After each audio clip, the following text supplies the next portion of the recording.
ಸಂಸದ ಪ್ರಜ್ವಲ್ ರೇವಣ್ಣ ಅವರದ್ದು ಎನ್ನಲಾದಂತಹ ಅಶ್ಲೀಲ ವಿಡಿಯೋ ಪ್ರಕರಣ ರಾಜ್ಯ ರಾಜಕಾರಣದಲ್ಲಿ ಹಲ್ಚಲನ್ನು ಸೃಷ್ಟಿ ಮಾಡಿದೆ. ಇದೇ ವಿಚಾರಕ್ಕೆ ರಾಜಕೀಯ ನಾಯಕರುಗಳ ನಡುವೆ, ರಾಜಕೀಯ ಪಕ್ಷಗಳ ನಡುವೆ ದಾಳಿ ಪ್ರತಿದಾಳಿ, ಹೇಳಿಕೆ ಪ್ರತಿ ಹೇಳಿಕೆ, ವಾಕ್ಸಮರವೂ ಕೂಡ ಜೋರಾಗ್ತಾ ಇದೆ. ಸವಾಲಿಗೆ ಪ್ರತಿ ಸವಾಲು, ದಾಳಿಗೆ ಪ್ರತಿ ದಾಳಿಯನ್ನು ಹಾಕಿ ಸರ್ಕಾರದ ವಿರುದ್ಧ ಜೆಡಿಎಸ್ ಸ್ಟ್ರೈಟ್ ಹಿಟ್ ಮಾಡ್ತಾ ಇದೆ, ತೊಡೆ ತಡ್ತಾ ಇದೆ. ಪ್ರಜ್ವಲ್ ವಿಡಿಯೋ ಕೇಸ್ನಲ್ಲಿ ಕಾಂಪ್ರಮೈಸ್ ಇಲ್ಲ, ಆದರೆ ರೇವಣ್ಣ ಕೇಸ್ನಲ್ಲಿ ನಾವು ಸುಮ್ಮನೆ ಇರದೇ ಇರಲಿಕ್ಕೆ ನಿರ್ಧಾರ ಮಾಡಿದ್ದೇವೆ ಅಂತ ಹೇಳ್ತಿದ್ದಾರೆ. ಮಂತ್ರಿಗಳು ಮಾತಿನ ಸಮರವನ್ನು ಸಾರಿದ್ದಾರೆ, ಅವರಿಗೆ ಕೌಂಟರ್ ಅಟ್ಯಾಕ್ಗೂ ಕೂಡ ನಿರ್ಧರಿಸಲಾಗಿದೆ. ನಿನ್ನೆ ನಡೆದ ಕೋರ್ ಕಮಿಟಿ ಮೀಟಿಂಗ್ನಲ್ಲಿ ಸರ್ಕಾರದ ವಿರುದ್ಧ ಹೋರಾಟಕ್ಕೆ ನಿರ್ಧರಿಸಲಾಗಿದೆ. ಪ್ರಜ್ವಲ್ ವಿಡಿಯೋ ಕೇಸ್ನಲ್ಲಿ ನಮ್ಮ ನಿಲುವು ಸ್ಪಷ್ಟ, ಕಾನೂನಿನಂತೆ ಕ್ರಮ ಆಗಲಿ, ಉಪ್ಪು ತಿಂದವನು ನೀರು ಕುಡಿಲಿ, ತಪ್ಪು ಮಾಡಿದವರು ಯಾರೇ ಆದರೂ ಕೂಡ ಶಿಕ್ಷೆ ಆಗಲಿ. ರೇವಣ್ಣ ಕೇಸ್ ರಾಜಕೀಯ ಉದ್ದೇಶಕ್ಕೆ ಮಾಡಲಾಗಿದೆ. ಇದರ ವಿರುದ್ಧ ಕಾನೂನು ಹೋರಾಟದ ಜೊತೆಗೆ ರಾಜಕೀಯ ಹೋರಾಟ ಮಾಡಬೇಕಾದಂತಹ ಅನಿವಾರ್ಯತೆ ನಿರ್ಮಾಣವಾಗಿದೆ. SIT ಸರಿಯಾಗಿ ತನಿಖೆ ಮಾಡ್ತಿಲ್ಲ, SIT ತನಿಖೆಯ ದಿಕ್ಕನ್ನು ಸರ್ಕಾರ ತಪ್ಪಿಸ್ತಾ ಇದೆ. ಕಾಂಗ್ರೆಸ್ ಅಣತಿಯಂತೆ ತನಿಖೆ ನಡೀತಾ ಇದೆ. ಪೆನ್ ಡ್ರೈವ್ ಲೀಕ್ನಲ್ಲಿ ಪ್ರಮುಖ ಆರೋಪಿಗಳ ಬಂಧನ ಯಾಕಾಗಿಲ್ಲ, ಹಾಗಾಗಿ ನಾವು ಹೋರಾಟ ಮಾಡ್ಲಿಕ್ಕೆ ನಿರ್ಧರಿಸಿದ್ದೇವೆ ಅಂತೇಳಿ ಕೋರ್ ಕಮಿಟಿ ಮೀಟಿಂಗ್ ನಂತರ JDSನ ರಾಜ್ಯಾಧ್ಯಕ್ಷರಾಗಿರುವಂತಹ HD ಕುಮಾರಸ್ವಾಮಿ ಅವರು ಮಾಹಿತಿ ಕೊಟ್ಟಿದ್ದಾರೆ. ಈ ಇಶ್ಯೂನಲ್ಲಿ ನಾನು ಪ್ರಜ್ವಲ್ ರೇವಣ್ಣವ್ರ ಪರವಾಗಿ ಅದು ಮಾಡಲ್ಲ. ಸತ್ಯಾಸತ್ಯತೆ ಹೊರಗೆ ಬರಲಿ, ನಾನು ಅವರಿಗೆ ಡಿಫೆಂಡಿಂಗಾಗಿ ಮಾತಾಡಲ್ಲ. ಓನ್ಲಿ ರೇವಣ್ಣ ವಿಷಯದಲ್ಲಿ ಸರ್ಕಾರ ಯಾವ ರೀತಿ ನಡ್ಕೋತಾ ಇದ್ದೀರಿ ಅದಷ್ಟೇ ಅಲ್ಲ, ಈ ಪ್ರಕರಣವನ್ನು ನೀವು ಯಾವ ರೀತಿ ಅಧಿಕಾರ ದುರುಪಯೋಗ ಪಡಿಸ್ಕೊಂಡು ಇವತ್ತು ಯಾವ ರೀತಿ ತನಿಖೆ ನಡೀತಾ ಇದೆ, ಇದನ್ನು ಅವರೆಲ್ಲ ಸೇರಿ ಸಮಜಾಯಿಷಿ ಕೊಟ್ಟುಕೊಳ್ಳಿ ಮಂತ್ರಿಗಳು. ನಾನು ಈ ಸಬ್ಜೆಕ್ಟ್ನಲ್ಲಿ ಏಕಾಂಗಿಯಾಗಿ, ನಾನು ರೇವಣ್ಣವರ ಸಂಬಂಧಿಕನಾಗಲ್ಲ, ರೇವಣ್ಣವರ ರಕ್ತ ಸಂಬಂಧಿ ಆಗಲ್ಲ. ನಾನು ಎದುರಿಸ್ತಕ್ಕಂಥದ್ದು ಈ ರಾಜ್ಯದ ಒಬ್ಬ ಒಕ್ಕಲಿಗ ನಾಯಕನೂ ಅಲ್ಲ. ನಾನು ಒಕ್ಕಲಿಗರನ್ನೂ ಈ ವಿಷಯದಲ್ಲಿ ಅಯೋಬನರಪ್ಪ ರಕ್ಷಣೆ ಕೊಡಿ ಅಂತಲೇ ಕೇಳಲ್ಲ. ನನ್ನ ಈ ಒಂದು ಹೋರಾಟ ಆ್ಯಸ್ ಎ ಪೊಲಿಟಿಷಿಯನ್, ಒಂದು ಶಾಸಕಾಂಗ ಪಕ್ಷದ ನಾಯಕನಾಗಿ, ಜನಪ್ರತಿನಿಧಿಯಾಗಿ ನನ್ನ ಜವಾಬ್ದಾರಿಯನ್ನು ಯಾವ ರೀತಿ ನಿರ್ವಹಿಸಬೇಕು ಏಕಾಂಗಿ ಎದುರಿಸಿದ್ದ ಇದ್ದೇನೆ. ಪ್ರಜ್ವಲ್ ವಿಚಾರದಲ್ಲಿ ಫಸ್ಟ್ ಡೇ ನಾವು ಮುಕ್ತವಾಗಿ ಹೇಳ್ಬಿಟ್ಟಿದ್ದೀವಿ, ನಿಮ್ಮ ತನಿಖೆ ಸ್ವಾಗತ ಮಾಡಿದ್ದೀವಿ, ಶಿಕ್ಷೆ ಕೊಡಿ ತಪ್ಪು ಮಾಡಿದ್ರಿ ಅಂತ ಹೇಳಿದ್ದೀವಿ. ಅದು ಯಾರು ಮಾಡ್ಬೇಕು? ಸರ್ಕಾರ ಮಾಡ್ಬೇಕು. ರಾಜ್ಯ ಸರ್ಕಾರ ಮಾಡ್ತಾ ಇದ್ದೀರಲ್ಲ, ಅವ್ನು ಕರ್ತರಕ್ಕೆ ಅಲ್ಲಪ್ಪ. ಅದೇನು ಯಾರು ಅದನ್ನ ಯಾರಿಗೆ ಕೇಳ್ತೀಯಾ? ಅವ್ನು ಕೇಳಕ್ಕೆ ಯಾರಿದ್ದಾರೆ? ಅವ್ನು ಕೇಳಕ್ಕೆ ಯಾರು ಕೇಳಬೇಕು? ದೇವೇಗೌಡರಿಗೆ ಈ ವಿಚಾರ ಗೊತ್ತಿಲ್ಲ.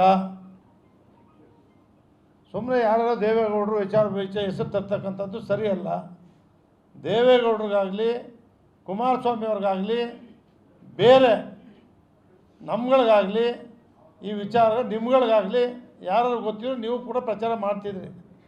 ಆದರೆ ಇದನ್ನು ತಡೆ ಹಿಡಿದು ಬಿಡುಗಡೆ ಏನೇನು ಪ್ರಿಪೇರೇಷನ್ ನಡೆದಿದೆ, ಪೆನ್ ಡ್ರೈವ್ ಪ್ರಿಪೇರ್ ಮಾಡಲಿಕ್ಕೆ ಏನೇನು ಪ್ರಿಪೇರೇಷನ್ ಅವ್ರಿಗೆ ಮಾತ್ರ ಗೊತ್ತಿತ್ತು, ಅವ್ರು ಮಾತ್ರ ಬಿಡುಗಡೆ ಮಾಡಬೇಕಿತ್ತು. SITಗೆ ಕೊಟ್ಟಿರ್ತಕ್ಕಂಥದ್ದನ್ನ ಸ್ವಾಗತ ಮಾಡ್ತಾ ಇದ್ದೀವಿ. ಆದರೆ ಕೆಲವು ಅಧಿಕಾರಿಗಳು ಕಾಂಗ್ರೆಸ್ನ ಕೈಗೊಂಬೆಯಾಗಿ ಕೆಲಸ ಮಾಡ್ತಾ ಇದ್ದಾರೆ. ಎರಡನೇದು, ಈ ಆರೋಪ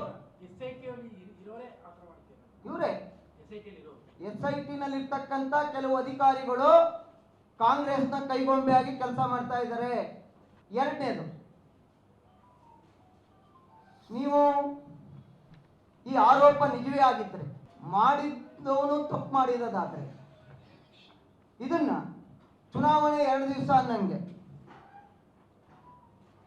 ಲಕ್ಷಾಂತರ ಪೆನ್ ಡ್ರೈವ್ನ ಮಾಡಿ ಹಂಚಿದವ್ರು ಯಾರು? ಮೊಬೈಲ್ ಅಪ್ಲೋಡ್ ಮಾಡಿದವ್ರು ಯಾರು? ಇನ್ನು ಯಾಕೆ ಅವ್ರ ಬಗ್ಗೆ SIT ಅವರು ಕ್ರಮ ತಗೋತಾ ಇಲ್ಲ? ಈ ರೀತಿಯ ಅನುಮಾನಗಳಿಂದ ನಮ್ಮ ನಾಯಕರಾದಂಥ GT ದೇವೇಗೌಡರು ಇರ್ಬೋದು, ಅಥವಾ ನಾವಿಲ್ಲಿರ್ತಕ್ಕಂಥ ಎಲ್ಲ ಮುಖಂಡರುಗಳು, ಮಾಜಿ ಶಾಸಕರುಗಳು, ಮಾಜಿ ಮೇಯರ್ಗಳು, ನಾವು ಒತ್ತಾಯವನ್ನು ಮಾಡ್ತಾ ಇದ್ದೇವೆ. ಕೂಡಲೇ ಇದು ಸಿಟ್ಟಿಂಗ್ ಜಡ್ಜ್ ನೇತೃತ್ವದಲ್ಲಿ ನ್ಯಾಯಾಂಗ ತನಿಖೆ ಆಗಬೇಕು. ಜನತಾದಳದ ಮುಖಂಡರನ್ನ ಈ ಹಳೆ ಮೈಸೂರು ಭಾಗದಲ್ಲಿ ಹತ್ತಿಕ್ಕುವಂತ ಕೆಲಸವನ್ನ ಸರ್ಕಾರ ಕೆಲವು ಕಾಂಗ್ರೆಸ್ನವರ ಮಾತಿನ ಮೇಲೆ ಅಧಿಕಾರಿಗಳು ಕೆಲಸವನ್ನ ಮಾಡ್ತಾ ಇದ್ದಾರೆ. ಪೆನ್ ಡ್ರೈವ್ ಎಲ್ಲಿ ನೋಡಿದ್ರು ಕೂಡ ಪೆನ್ ಡ್ರೈವ್ನದ್ದೇ ಸದ್ದು ಸುದ್ದಿ. ಇದೇ ವಿಚಾರಕ್ಕೆ ಸಂಬಂಧಪಟ್ಟಂತೆ ಒಂದಿಷ್ಟು ಬೆಳವಣಿಗೆಗಳು ಕೂಡ ಆಗ್ತಾ ಇದೆ. ಸರ್ಕಾರಕ್ಕೆ ಮುಜುಗರವನ್ನು ತಂದಿದೆ ಸಂಸದ ಪ್ರಜ್ವಲ್ ರೇವಣ್ಣ ಅವರ ಪೆನ್ ಡ್ರೈವ್ ವಿಚಾರ ಪ್ರಕರಣ. ಪೆನ್ ಡ್ರೈವ್ ಮುಜುಗರವನ್ನು ತಪ್ಪಿಸಿಕೊಳ್ಳುವುದಕ್ಕೆ ಸರ್ಕಾರ ಪ್ಲಾನ್ ಮಾಡಿಕೊಂಡಿದೆ. ಪೆನ್ ಡ್ರೈವ್ ಮೂಲ ಆರೋಪಿಗಳ ಶೀಘ್ರ ಬಂಧನಕ್ಕೆ ಎಸ್ಐಟಿಯ ಮೇಲೆ ಒತ್ತಡವನ್ನು ಹೇರಲಾಗ್ತಾ ಇದೆ. ಕಾರ್ತಿಕ್, ಪುಟ್ಟಿ, ನವೀನ್ ಗೌಡ ಬಂಧನ ಕೂಡಲೇ ಆಗಬೇಕು ಅಂತೇಳಿ ಎಸ್ಐಟಿಗೆ ಅಂದರೆ ಸ್ಪೆಷಲ್ ಇನ್ವೆಸ್ಟಿಗೇಷನ್ ಟೀಮ್ಗೆ ಸಿಎಂ ಸಂದೇಶವನ್ನು ರವಾನಿಸಿದ್ದಾರೆ.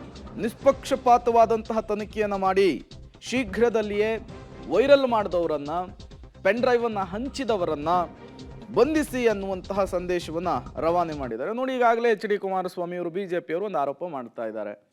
ಎಸ್ಐಟಿಯನ್ನು ರಚನೆ ಮಾಡಿದ್ದಾರೆ ಸರಿ, ಬಟ್ ಎಸ್ಐಟಿ ನಡೆಸ್ತಾ ಇರುವಂತಹ ತನಿಖೆ ಸರಿ ಇಲ್ಲ, ದಾರಿ ತಪ್ಪಿಸುವಂತಹ ಕೆಲಸ ಆಗ್ತಾ ಇದೆ, ಒನ್ ಸೈಡೆಡ್ ಆಗಿ ತನಿಖೆಯನ್ನು ನಡೆಸಲಾಗ್ತಾ ಇದೆ. ಎಟ್ ದ ಸೇಮ್ ಟೈಮ್ ಈ ಪೆನ್ ಡ್ರೈವ್ ಹಂಚಿದವರನ್ನ ರಕ್ಷಣೆ ಮಾಡುವಂತಹ ಕೆಲಸವನ್ನ ಕಾಂಗ್ರೆಸ್ ಸರ್ಕಾರ ಮಾಡ್ತಾ ಇದೆ ಎಸ್ಐಟಿ ಮೂಲಕ ಅನ್ನುವಂತಹ ಆರೋಪ. ಈ ಆರೋಪಗಳ ಮೇಲೆ ಆರೋಪಗಳು ಸರ್ಕಾರದ ಮೇಲೆ ಬರ್ತಾ ಇದ್ದ ಹಾಗೆ ಸರ್ಕಾರ ಅಲರ್ಟ್ ಆದಂತೆ ಕಾಣಿಸ್ತಾ ಇದೆ. ಸಿಎಂ ಇದೇ ವಿಚಾರಕ್ಕೆ ಸಂಬಂಧಪಟ್ಟಂತೆ ಎಸ್ಐಟಿಯ ಮುಖ್ಯಸ್ಥರಿಗೆ ಒಂದಿಷ್ಟು ಸೂಚನೆಗಳನ್ನು ಕೂಡ ಪಾಸ್ ಮಾಡಿದ್ದಾರೆ.